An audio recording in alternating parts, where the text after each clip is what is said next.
بسم اللہ الرحمن الرحیم۔ آج 27 تاریخ مارچ کی 2026 میں قرآن کے بارے میں یہ ویڈیو بنا رہا ہوں۔ انشاءاللہ آپ لوگوں کو کافی پسند آئے گا۔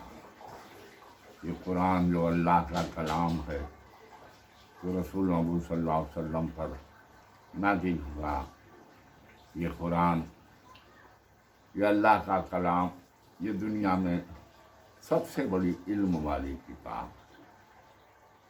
سب سے بڑی علم کی کتاب۔ اس کی 6666 آیتیں ایک ایک معنی رکھتی ہیں، ایک فارمولہ ہے یہ آیتیں۔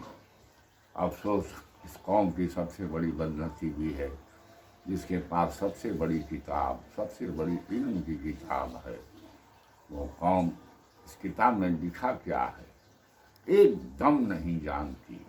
میں بہت افسوس کے ساتھ بتانے جا رہا ہوں کہ اس قرآن کو دنیا میں سب سے زیادہ پڑھا جاتا ہے۔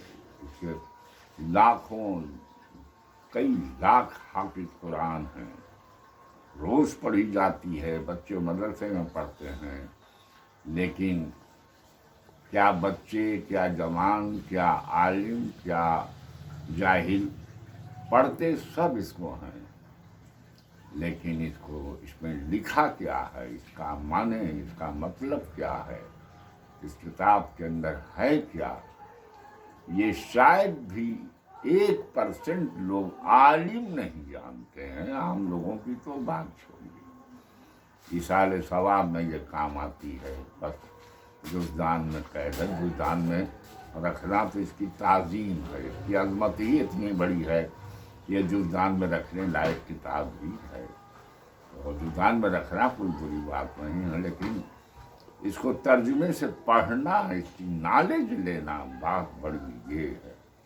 لیکن افسوس کہ ہماری قوم نے اس کتاب کو سمجھنے کے لیے لگتا ہے کہ رکھا ہی نہیں، اور عالم یہ ہوا کہ یہ کتاب ایک سے ایک بیوقوفی بھری باتیں ہمارے علماء کہتے ہیں۔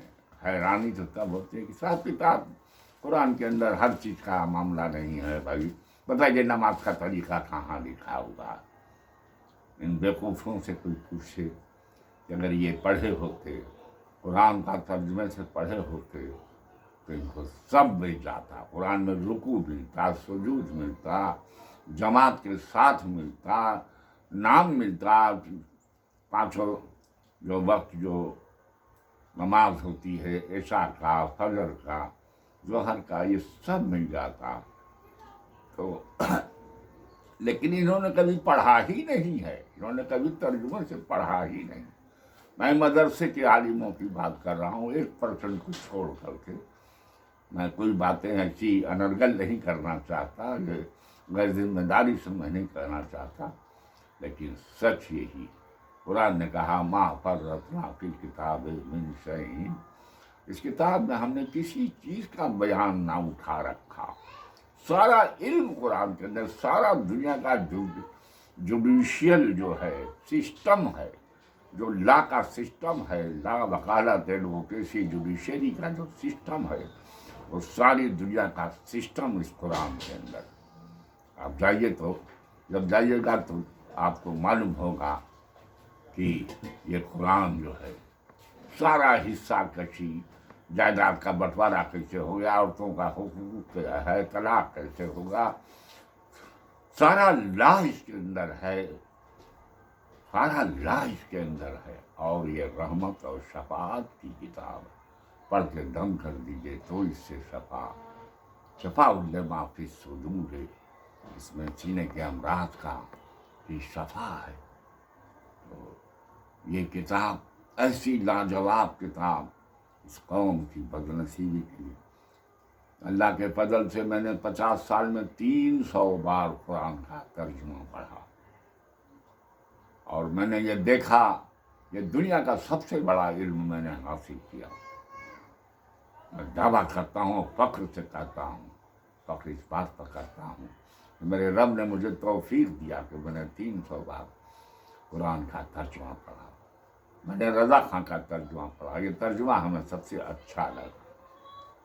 میں رضا خان کا فالوور نہیں ہوں، لیکن جو بات سچ ہے، جو بات سچ ہے، میں ترجمہ ان کا جو میں نے دیکھا تو وہ بہت شاندار ترجمہ ہے۔ میں نے ساری زندگی میں ان کا ترجمہ پڑھا۔ تو میرے دوستوں میں بتانا چاہتا ہوں کہ اس قرآن کو ترجمے سے پڑھا کریں ہم لوگ۔ قرآن میں آیا قد جاءکم من اللہ نور و کتاب مبین، ہم نے ایک نور اور ایک روشن کتاب بھیجی۔ نور رسول مقبول صلی اللہ علیہ وسلم ہے، کتاب جو ہے قرآن مجید ہے۔ تو جو چیزیں اس کے اندر یہ لا بتاتی ہے، پروسیجر نہیں بتاتی، نماز بتاتی ہے، قائم کرو۔ اب نماز کیسے پڑھی جاتی ہے تو رسول اس کے لیے آئے ہیں، ان کی تقلید کرو، جیسے انہوں نے پڑھا، ان کی سنت ہے، ان کی حدیث ہے، اسے پڑھ کرو، جیسا انہوں نے کہا ہے ویسا کرو، تو سارا سسٹم آپ کو قرآن سے مل جائے گا۔ آپ نے تو خالی اتنا جانا کہ ہر بات اللہ کی مدد سے ہو جائے گی، نہیں، اللہ کی مدد سے ہر بات نہیں ہوگی، اللہ کی مدد تو سب میں شامل ہے۔ قرآن نے کہا وَأَعِدُّوا لَهُم مَّا اسْتَطَعْتُم مِّن قُوَّةٍ وَمِن رِّبَاطِ الْخَيْلِ تُرْهِبُونَ بِهِ عَدُوَّ اللَّهِ۔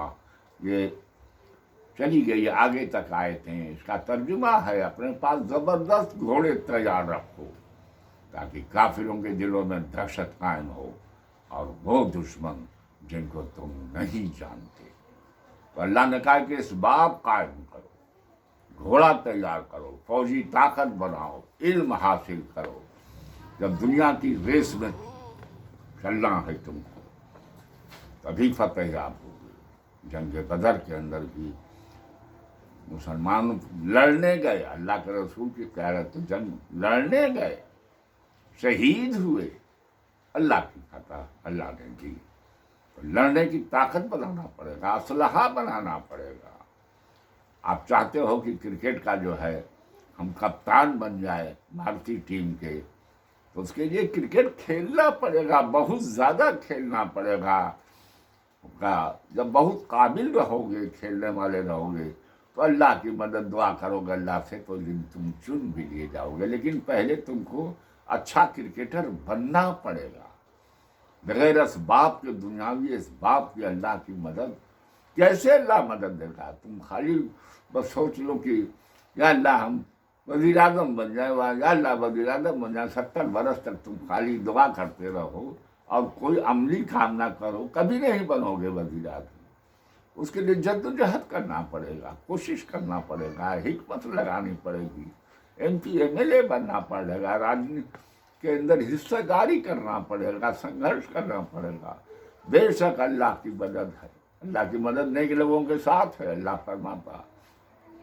نیک لوگ جو دعا کرتے ہیں اللہ ان کی مدد کو پورا کرتا ہے۔ تو میرے دوستوں، میں چاہتا ہوں کہ مدرسوں کے اندر جتنا کورس پڑھایا جاتا ہے اس میں آدھا کورس ضرور پڑھانا چاہیے قرآن۔ آدھے گھنٹے، اگر 6 گھنٹے پڑھائے جاتے ہیں تو 3 گھنٹہ قرآن کا ترجمہ پڑھایا جانا چاہیے۔ کل 20 سال میں یہ قوم ہری ہو جائے گی، قوم و قوم عروج ہو جائے گا۔ آخر دعوانا ان الحمدللہ رب العالمین۔